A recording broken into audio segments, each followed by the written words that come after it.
What's going on, everybody? It's Q Jackson, host of BLK Talk. Look, I was over here preparing for another amazing episode, but look, I need you guys to go ahead and hit the subscribe button, the like button, and the notification bell so that you guys don't miss any of our amazing conversations. Have a new episode coming to you in 5, 4, 3, 2, 1. What's going on, everybody? It's Q Jackson, host of BLK Talk, and I'm back with another amazing conversation, amazing guest, and an amazing episode that hopefully you can get inspired by.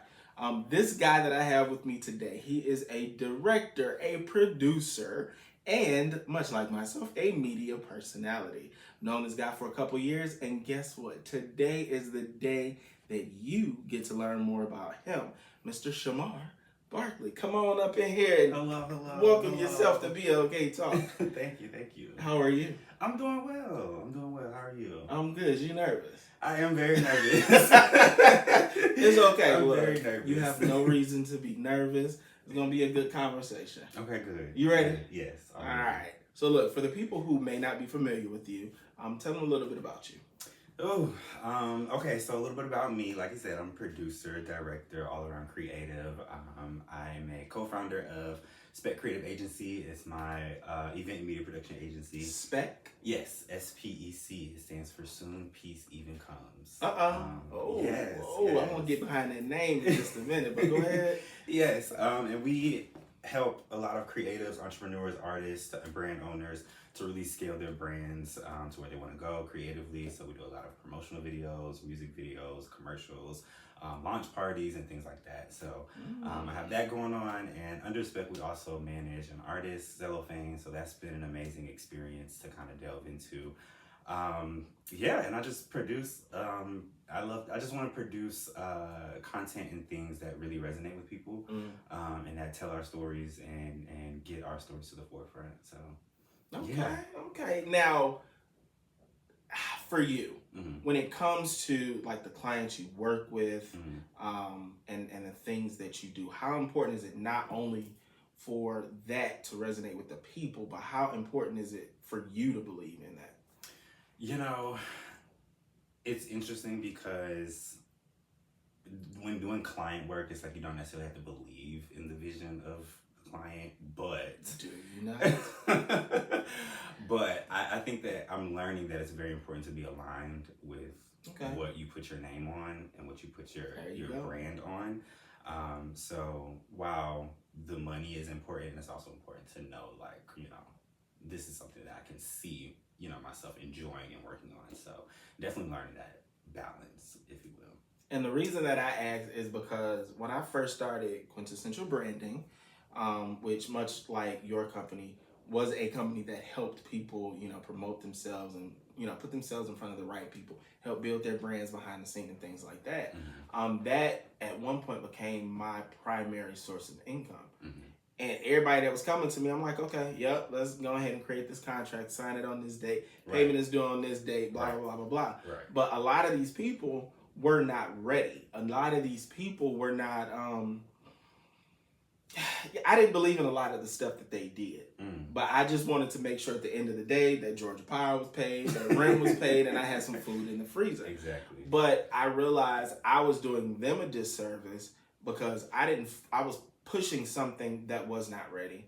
But then I was also doing myself a disservice because like I'm attaching my name to some bullshit pretty much. And I didn't want to do that anymore. So for all of you people out there that are working with other people, helping them build their brands or whatever it is, for the most part, you have to believe in that project. Yes. Okay, it ain't all about that main green, because at the end of the day, you're going to have all this money and then you're going to feel some kind of way because ain't nobody going to book you again because your reputation based off of this last piece of crap that you've...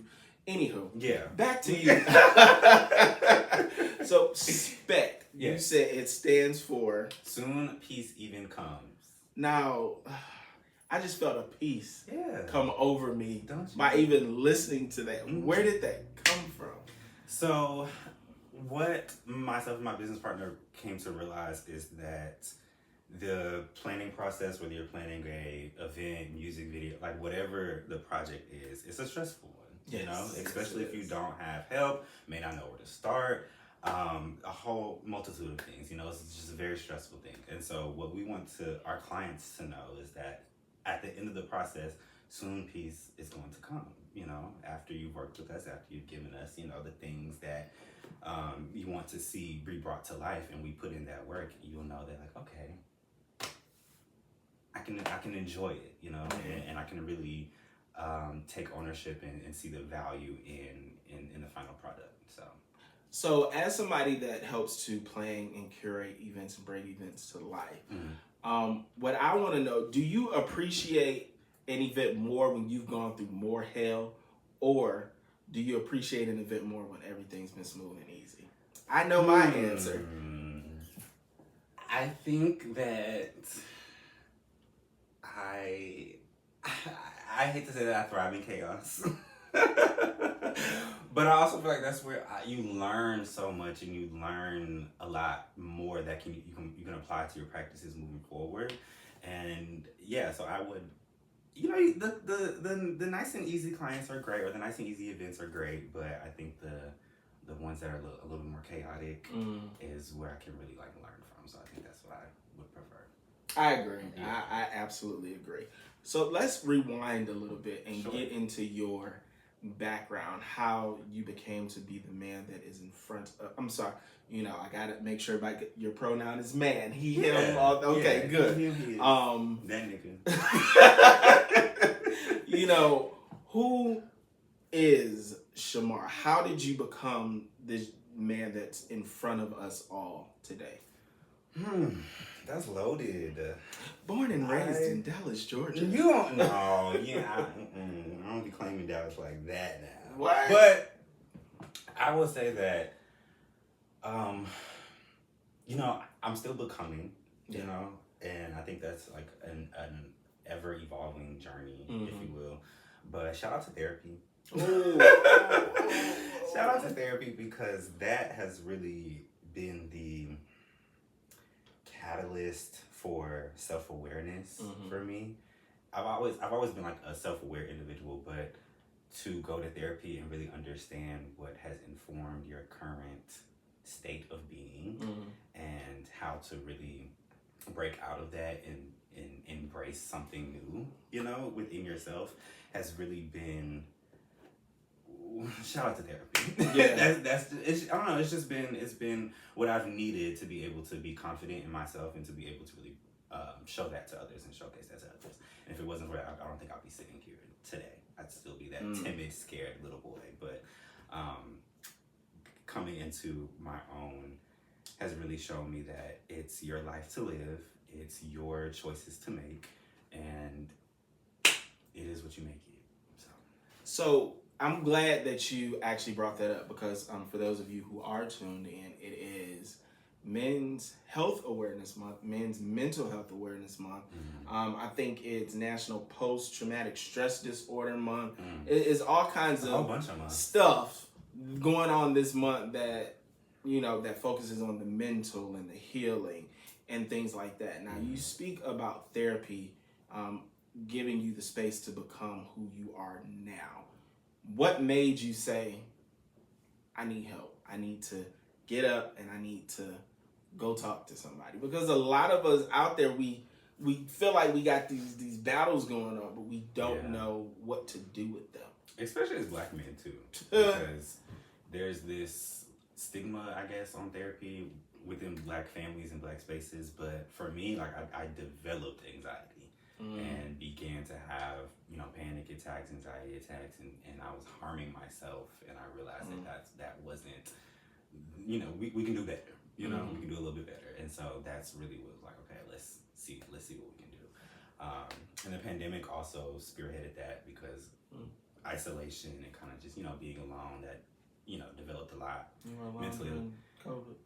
I should have called you, because we was over here having cookouts all the time. The same little 10 of us, getting it in. I eventually had this bubble, a little bubble of folks. But for the most part, I was like finishing up college during that time, and it was a very isolating feeling. So, like I said, shout out to therapy though. Now, when it comes to the directing, the producing, being a part of the media industry, where did your passion for those come from? I think from childhood, honestly, like I've always, but it's like you don't really know it, until you do, So I was always just obsessed with media and media representation and media literacy. Yeah, we're gonna explain that one because you need to know about that. And so I think with that, I had a passion for journalism, and that's what I went to school for initially. And then I learned about like selfless service and began to do things that didn't really serve me. And so it wasn't until I got out of college and began the business and really diving into that, where it's just like, yeah, I want to produce, I want to direct, I want to, that's it. Awakened. It woke up some. It sparked exactly what I wanted to do in life. So I always had, just a passion for media, and especially reality TV. And then it wasn't until I was actually like beginning to do it, like be on sets and things, where I was like, okay, this is something that I can dive into and flesh out, if you will. So yeah. So what I know, during my getting into the industry, there were people, like I guess people who were seeking knowledge were willing to go work with people that had the knowledge. I don't necessarily see that more in like the younger generation of people, but I'm very appreciative of everyone that gave me a chance to kind of, learn and grow and things like that. And then, Right. For everybody who I was able to give a chance, I'm happy to even have had that opportunity. Now, for you to get into the industry, like you have to make the decision and want to do it. Right. But then to actually get there and be seen and respected and stuff like that is that one thing that like gives you that opportunity to make that happen. What was that for you? In order to be like respected even make the transition from regular you to the person that's now in the industry, and I'm not turning back. I think it was looking at a few different people in the industry. Issa Rae, Quinta Brunson, Carlos King.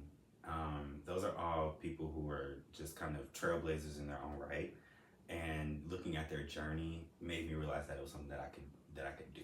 Not necessarily that it was going to be easy or anything of that nature, but just seeing their pathways and seeing how they've really carved out their lanes and their names within the industry was like, yeah, I can at least give it a shot, give it a crack at it.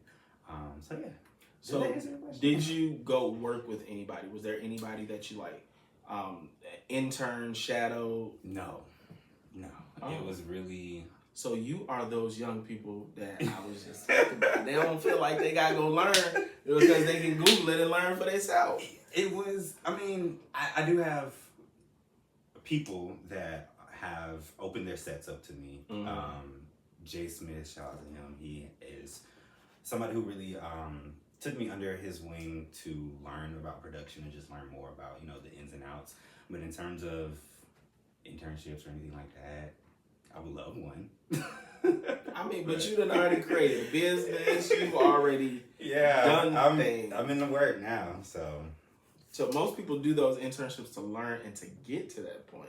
Like now you're at a place where you can actually create that space for somebody to come intern with you. Yeah, and actually, I have a few people. Oh, so you already got them. Yeah. See, there you go. Now, how important is it in the industry that you're in to continue to evolve and to continue to learn? Yes. It's extremely important. My motto is never stop being a student, so I'm always researching, looking up articles and just, what can I learn, what's going on in the industry, what are the trends, where are things going, and trying to have a foresight, because it's being an independent filmmaker, producer, whatever the case may be, it's like you still have to be abreast and knowledgeable of what's going on in the industry while still like making your own lane and creating, carving out that lane for yourself. So it's very important to stay up to date, stay knowledgeable. What would you say, the lane that you've created, what would you say that is? It's mine. and that's the thing. It's like I don't want to be defined, and I don't want to really be put in a box. You know, the people that I look up to, it's like they do what they want. You know, and they still have that brand. You know, and that's that awareness to them when you hear their name.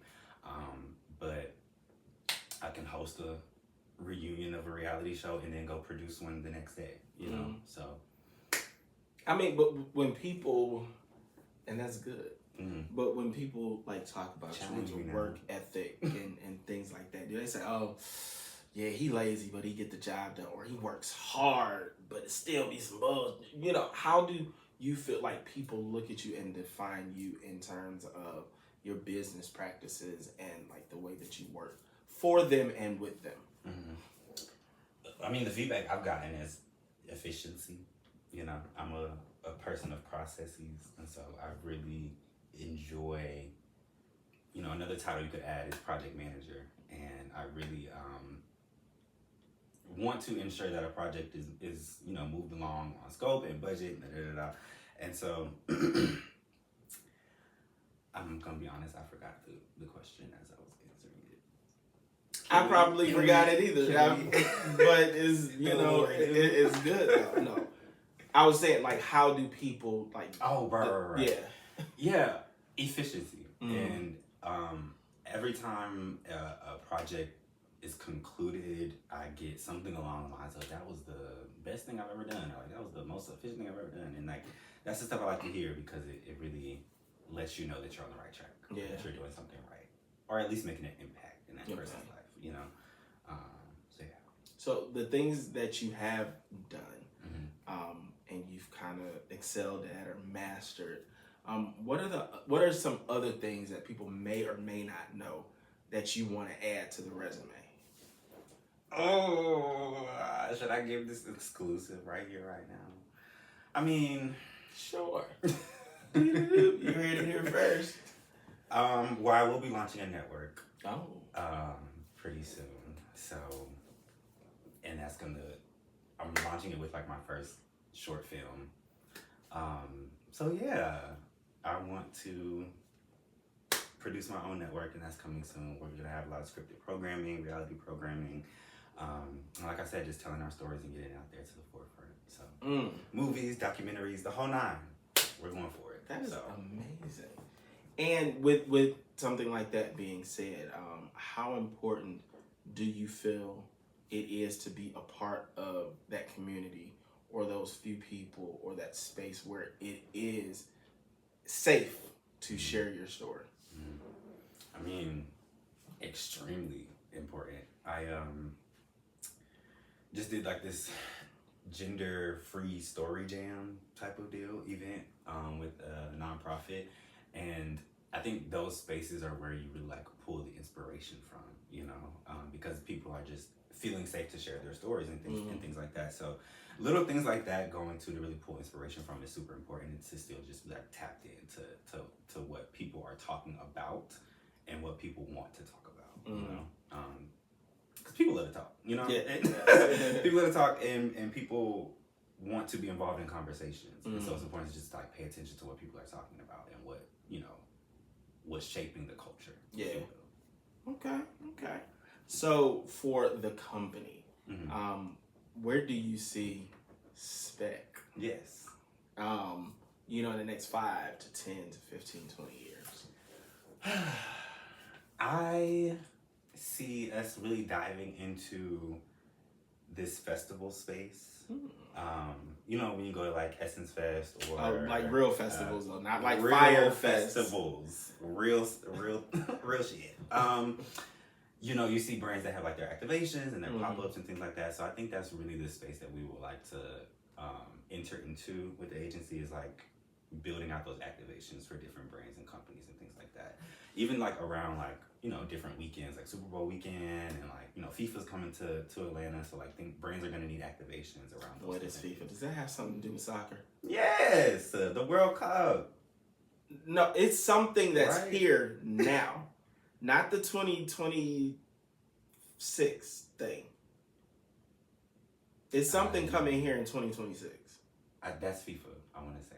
Okay, now Yeah. it's something soccer related that's actually like going on now in America. And me and my friends Atlanta's were one of just those having these places. conversations, and soccer has a lot of different factions, I guess. I would like to know more about So, soccer. Football, as the Europeans call it. but yeah, we just want to be able to like build out different activations for high profile brands and things of that nature. No As problem. well as, you know, working with different musicians still and maybe managing a few more artists and building out that roster. So, yeah. All right. So when it comes to the legacy that you hope to leave, that you are every day intentionally or unintentionally creating, what do you want that legacy to be? Impactful. I just want my work in art to resonate with people, to resonate with people who feel like their voices aren't heard enough, you know, and tell our stories. Like, that's the biggest thing. Yeah.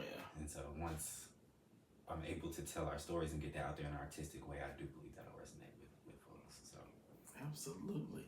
And we'll be right here checking out that progress. of course. So if people are interested in your services and eventually the network, if they're interested in putting their content on there or being a part of what you have going on, how can people get in contact with you? Yes, you can find me, my personal socials on Instagram at the.shamshow, THE_SHAMSHOW. You can follow SPEC Creative Agency at spec.creative, that's SPEC.CREATIVE. And, little spelling bee. And why should people reach out to you, and why would your company be the company to hire? I mean, if you want it done right, correctly, and with quality, then we're the place to go. One-stop shop is what we like to kind of coin our agency. So if you're looking for to launch your brand or to take it to the next level, we're here to make that happen for you. So, and you guys make sure that you go ahead and follow, support, and check out everything that he and the agency have going on or coming up. yes. And thank you guys so much for tuning in to BLK Talk. And we'll be back soon with another amazing episode. Happy Men's Health Awareness Month. Happy Men's Mental Health Awareness Month. Happy PTSD whatever month. And happy Pride Month. Happy everything. Happy everything. Yes. And thank you guys again for tuning in. And we'll see you soon.